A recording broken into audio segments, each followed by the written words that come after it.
Good morning. It is Sunday, July 25th. Crime continues to take center stage in city and state politics. Our panel breaks down the newest proposals. The Senate Rules Committee takes aim at Georgia's new voting law with a hearing in Atlanta. And there is officially a new prosecutor in the case against the Atlanta police officer who shot and killed Rayshard Brooks. Today's panelists, Phil, Kathy, Theron, and Martha, are standing by. This is the Georgia Gang. From the Fox 5 studios, the Georgia Gang starts now. Thank you for joining us. I'm Claire Sims, in for Lori Geary. Crime in Atlanta was once again in the spotlight this week as a state House committee held their first hearing on the issue, and top state officials rolled out their proposals to rein it in. If we want to keep things in context and compare it to 2019, which is the last normal year, because 2020 was an aberration, our numbers are down 11% compared to 2019. Assistant Atlanta Police Chief Todd Coit tries to temper the city's crime numbers as he testifies in front of the House Public Safety and Homeland Security Committee Monday. The latest Atlanta police data supports Coit's claim. Overall crime stats are down since the spring and since this time in 2019, with fewer rapes, robberies, and burglaries. But murders, aggravated assaults, and auto thefts are up. Assistant Chief Coit attributes some of the crime to easy access to guns. So far this year, he says criminals have stolen more than 1,100 guns from people's cars. If that person leaves that gun in their vehicle, they should have some kind of lockbox or safe. But Republican lawmakers like Clint Crow of Jackson pushed back on restrictions for gun owners. Maybe I misheard that. It sounded like it was the gun owner's fault for having their gun stolen out of their car, which is already a locked box. I mean, it's in a vehicle that's locked. So I want to make sure you don't advocate for penalizing a gun owner for having their gun stolen out of their car, do you? No, I did not say that. The committee plans to hold more hearings, but in the meantime, House Speaker David Ralston announced a plan of his own. I spoke one-on-one with the Speaker about his proposal, which would add $75 million in funding to increase the number of state troopers in the city of Atlanta and offer grants to local police departments to give their officers a one-time $1,000 bonus. Ralston's plan would also dedicate more funding to mental health crisis beds. It's a big investment, but I think it's an investment that Georgians will support. You know, people are concerned about their safety, whether it's in their home, in their car, taking a walk down the street, wherever it might be. Lieutenant Governor Jeff Duncan also announced a plan this week to offer $250 million in state tax credits for people and corporations that donate money to their local law enforcement agencies to hire additional officers, increase their pay, or provide them with training. Now, Kathy, I want to start with you. Do state lawmakers need to consider stricter gun laws along with everything else? Oh, I think so, and I want to answer for the assistant chief. You know, a locked car is not a lockbox. People can break windows and get in, and I was just sort of doing the math, and if 1,100 guns have been stolen in the last 6 months, that's almost 200 guns a month. So, you know, there's an awful lot of pay dirt that's happening for people who are breaking into cars looking for guns, and we've just got to get a handle on that. And you know, our General Assembly has done everything they can do over the last 10 to 20 years to make this one of the states in the country where the most illegal guns are you know, being stolen and flowing to other places where crimes are committed. We can do better than this. We can, you know, require the same things we require of people who get driver's licenses or other kind of licenses, but we just refuse to do that about guns, and I think we're seeing the result of that now. Phil, what do you think about the idea of requiring lockboxes or safes in people's cars? Well, I think it's a silly idea, but I'm going to address what Kathy is talking about too, and this Assistant Police Chief of Atlanta, Todd Coit. Really, it's insulting what he's saying. Oh, this crime is down in some categories. Well, you know what? The reality is crime is rising when it comes to murders, aggravated assault, shootings, rapes. So come on. You know, in fact, crime may be lower in some categories because officers that I talk to, they're not making arrests, and so there's no prosecution. So why doesn't he talk about gangs? This same assistant police chief said, oh, wait a minute, it's conflict resolution among people is the main problem. You know, I have to shake my head at that. It's the gang problem, and if you talk to all the law enforcement professionals, virtually all of the DAs, sheriffs, and police chiefs in the state, they could probably school Atlanta's mayor and command staff of their police department. And as for guns, you know, we have the toughest gun laws. You can be prosecuted already for using a gun and get prison time. So this is kind of a myth. We're missing the point here. The point is tougher law enforcement, tougher prosecutions. We have the toughest RICO-style law in the nation in Georgia if we use these gang prosecutions more effectively. Now, Martha, one of the issues that they talked about over and over again in that hearing was the lack of law enforcement officers out on the street. So let's talk about Speaker Ralston's $75 million proposal. Will $1,000 bonuses for officers help get more people out on the streets, you think? I think it will. There are some opportunities in overall pay and bonuses and that kind of thing. I mean, in my personal life, I run a correctional nursing service. They are first responders in some ways, and it has helped to give some additional money in those cases. But there also has to be a culture of training and of respect for police officers that's got to be restored. A lot of things have been said in the last year about police officers, and the people who said them know who they are, and they need to be coming back from that. I think Speaker Ralston's proposal is a step in the right direction.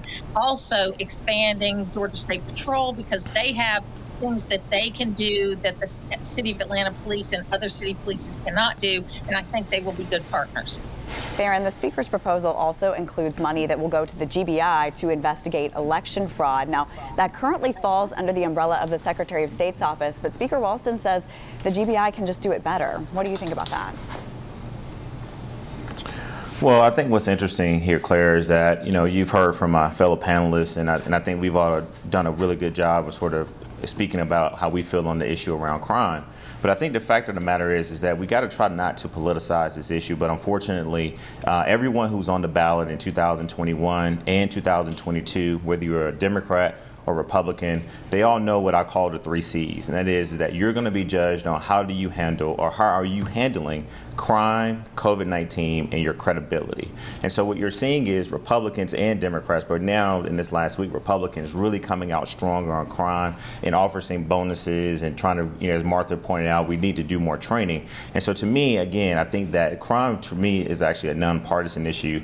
But the good thing that came out of these hearings is that you see now that Democrats and Republicans, the city, the state, the counties are trying to work together to come up with a long-term systemic solution to deal with the crime. And the last thing I'll say is this, is that the assistant chief, I thought, did a wonderful job of actually giving data. My good friend Phil may not always like to hear the numbers that he don't support, but at the end of the day, people don't want to hear that certain parts of crime are down, and I do sympathize with that, but ultimately I do believe that we are heading in the right direction to make Atlanta and other cities across the state a safer city. Thanks, Aaron. We're running out of time in this block, but I do want to get this in. Public safety was also one of the hottest topics during a forum for Atlanta's mayoral candidates Wednesday night.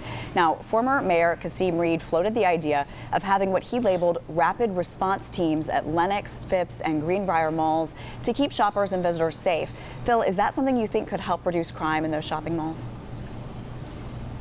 Well, I think that's a good idea, and I think that the main thing, though, is to back up the cops when they get involved in shooting cases and respect due process, which isn't being respected right now under the current mayor. All right. We'll leave it there. Coming up, the Senate Rules Committee holds its first field hearing in 2 decades, and it's centered around Georgia's new voting law. We'll discuss next. Have a question or comment for the Georgia Gang? Email them at georgiagang@foxtv.com.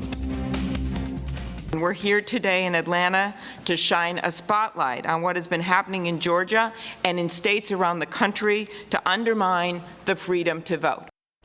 Chairwoman Amy Klobuchar and members of the Senate Rules Committee held a hearing in Atlanta Monday on Georgia's new voting law and similar measures across the country. Voters and activists testified their concern that the Election Integrity Act of 2021 will make it more difficult for some people to vote.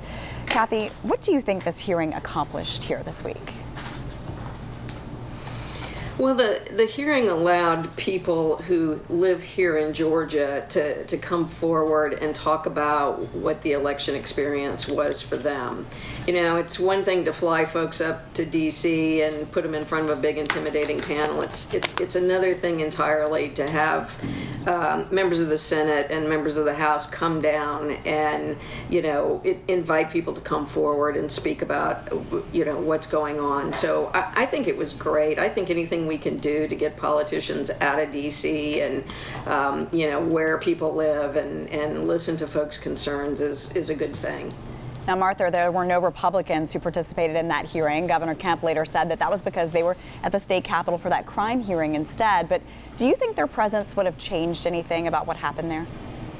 Absolutely not. I mean, this was a nothing hearing that did not have any accomplishment in it. It might have been better had they announced 3 or 4 other hearings in states that have actually been rated as difficult to vote in, like Delaware and New York and other states like that. But Georgia, even now with Senate Bill 202, based on the provisions that are out there, is still considered one of the green light states to vote in by election integrity groups. So it's really interesting that every measure for election integrity that's been in place, we've been told that it's going to suppress the vote.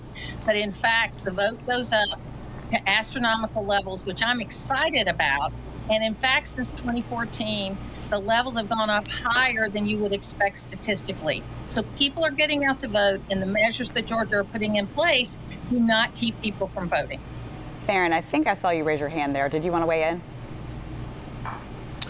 I just think real quickly, I totally agree with Kathy. I mean, this was a necessary hearing. You heard testimonials from people who gave real evidence, unlike some of the baseless claims that we've heard from some Republicans about voter fraud. And I think, you know, to Martha's point is that Republicans chose not to show up, Claire. There were multiple invitations that went out to the governor on down. And so them not deciding to show up, to me, was a sort of key sign that voters need to really pay attention to. And that is, this is a key opportunity for them to defend some of the things that they support that is in Senate Bill 202. And so I think that, as we said on the show before, there's a legal process that's going to continue. There's also a political process that will continue this year as well. So we just got to let everything kind of play out.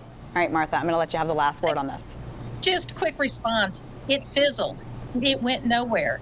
And that it may be something that you want people to do, but I would much rather have actual Georgia senators be in the state on a regular basis and talk about things. All right, we're moving on. A new candidate has entered the race to be Georgia's next lieutenant governor. Brian Miller, the grandson of former Governor Zell Miller, announced this week he is running as a Democrat, and his campaign is largely focused on improving the Hope Scholarship. Now, Phil, is that an issue that you think will resonate with voters in that particular contest? Yes, he has taken an issue that I think cuts across all political, racial, all sorts of lines. Everybody loves the popular Hope program. It's a model, of course, for the rest of the country.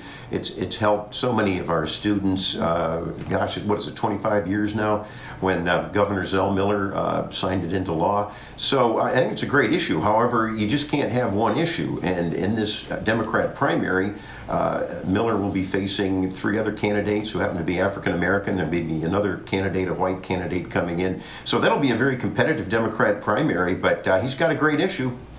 Kathy, I wanted to ask you, he's never run for office before, so how hard will it be for him to break through with all those other Democrats that Phil mentioned? Well, clearly he's trying to break through by, providing the association with Zell Miller, and that might work for him. I'm not sure that it will, quite frankly, because I just don't think that this is one of the things that's uppermost in people's minds is something that needs to be addressed. But, everybody's got their moment in the sun, and this is his, apparently. All right. Coming up, guilty on all counts. A federal jury convicts suspended Georgia Insurance Commissioner Jim Beck. So what comes next?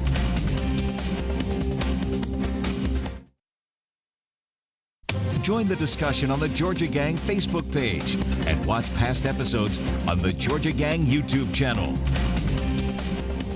It took just a little more than an hour for a federal jury to convict suspended Georgia Insurance Commissioner Jim Beck on 37 counts of fraud and money laundering.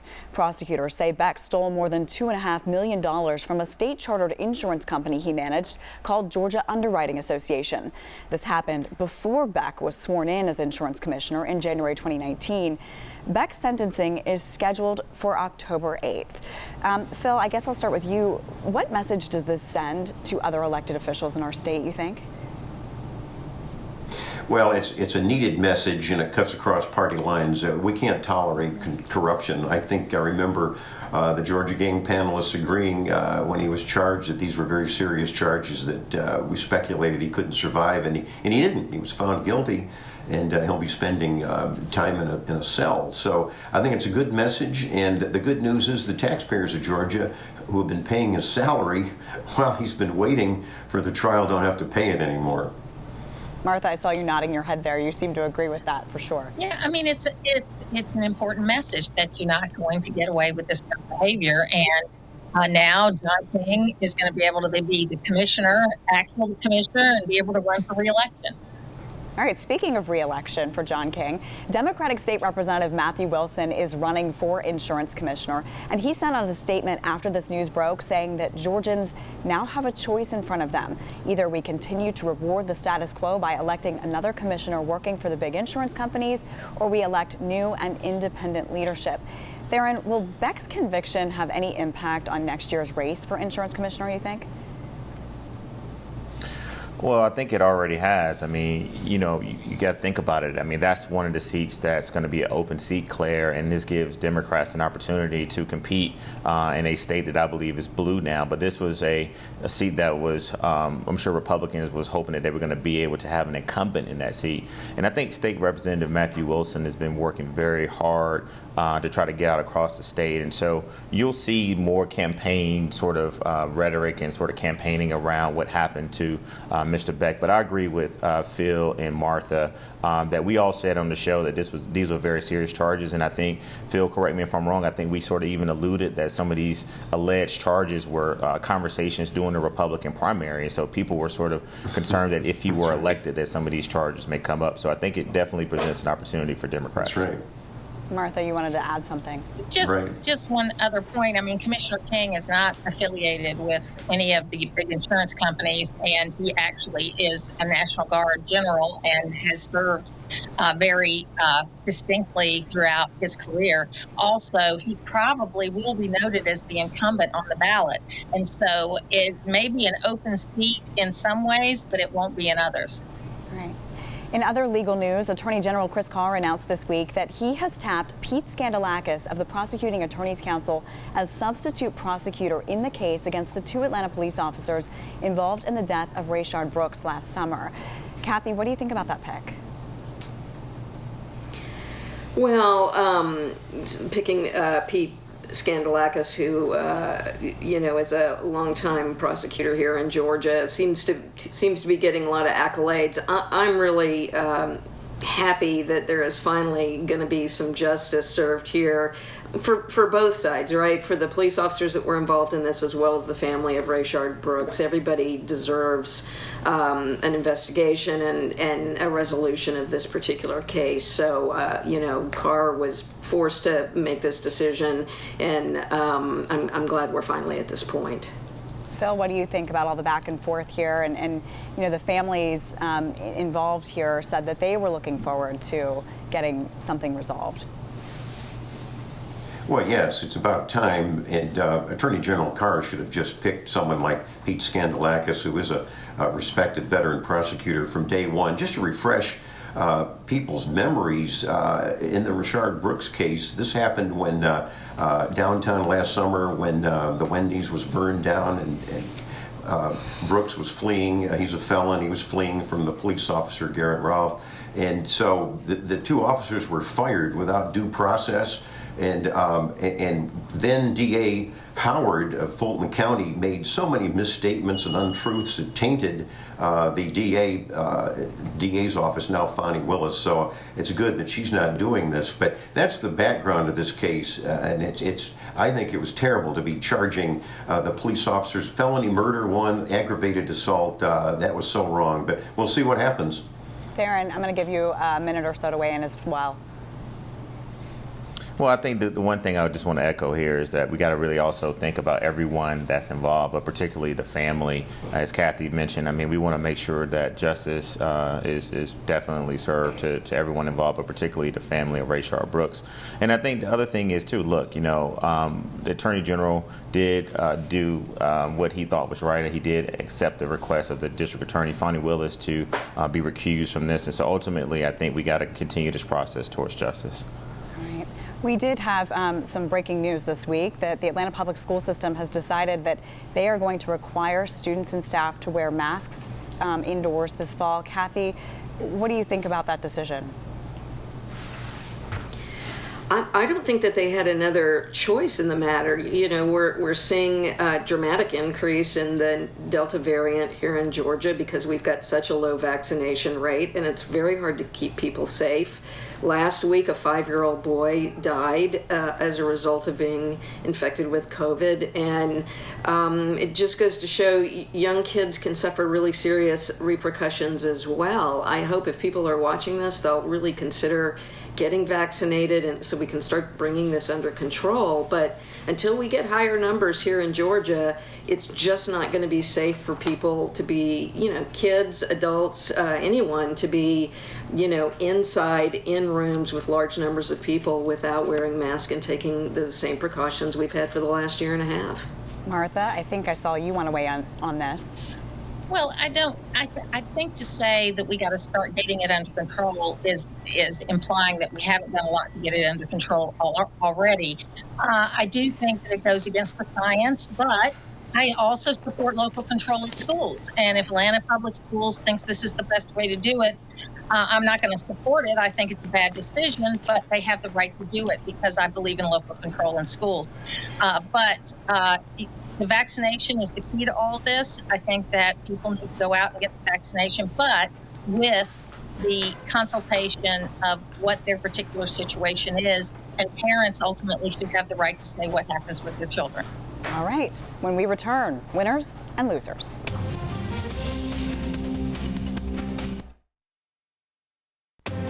Time now for the week's winners and losers. I'd like to begin with the winner I think just about everyone can agree on. Wednesday, State Senator John Albers of Roswell donated a kidney to his son Will.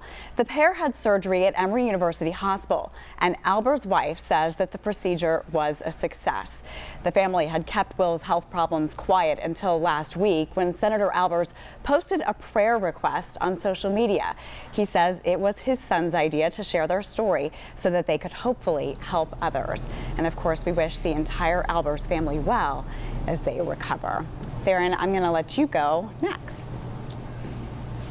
Thank you so much. I have a few winners this week, Claire. First, I want to start with Myrna White, who was just appointed recently as the Assistant General Manager at Hartsfield-Jackson Atlanta International Airport.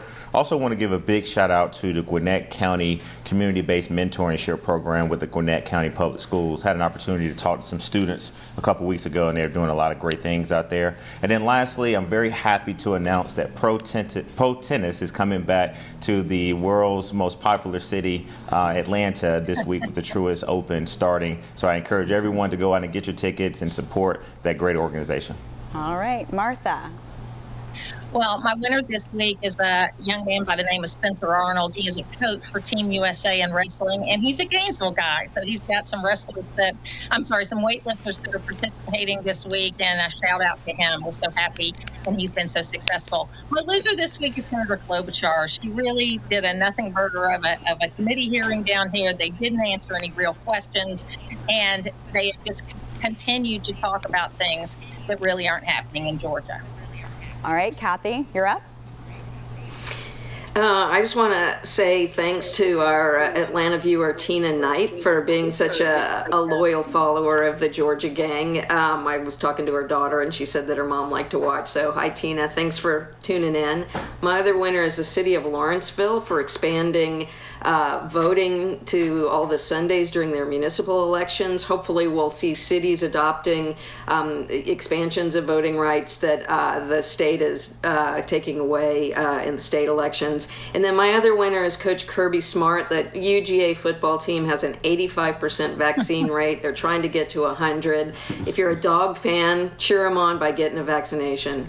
All right. Go, Phil. Kathy. Phil, last but not least. Thanks, Martha. I got a couple of winners. We talked a lot about crime on the show today, so I want to give a shout out to Sandy Springs Police Chief Ken DeSimone. Our crime rate where I live in Sandy Springs has gone down, and we don't mess around with those arrested with disorderly conduct. They get 6 months in jail, unlike in Atlanta where they're released the next day. And secondly, I think I want to give a shout out. I want to give a shout out to a couple folks too, and that is, well, let me just say Russell McMurray first, Department of Transportation Commissioner. He had like a SWAT team operation to get that bridge fixed and demolished over there on I-16 so traffic and cargo could flow. Yeah, that was a very impressive operation there. Well, thank you all so much for joining us. We really appreciate it. We will be back here next week.